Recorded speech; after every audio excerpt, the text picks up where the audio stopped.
I feel and how they feel, you know, when it happens. I mean, there comes a time when it's time for a Beatles product, and we always make that decision whether to make it or not, you know. Because sometimes we go through hell recording, sometimes we don't, you know. Yeah. And sometimes it's not worth it. And now, the problem now is,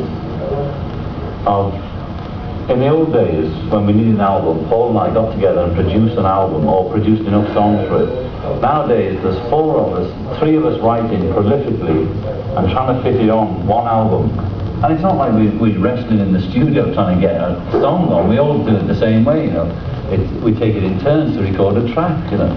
But usually George lost out, you know, because Paul and I are tougher. You know, but it's not where it gets to, we don't want to fight about it, you know. Now, half the tracks on Abbey Road, I'm not on something. You know, half the tracks on a double album, and way back, it depends. We're not always on this, sometimes only 2 Beatles on a track.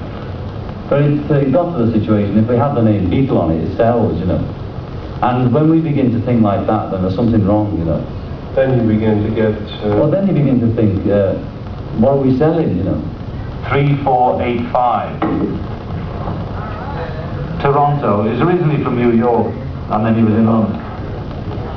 416-363-3485. Okay, now we've only told him about the event so far, and that we'd send Kosh off, because Kosh has to look over this museum as well to tell us about, you know, to give us an idea about the show. But we might go to, you know, the guy wants us to sign these lithographs out of the country or something. So we might go to Toronto to do it, if we can fix a proper deal with Mario that he's definitely going to let us have an exhibition.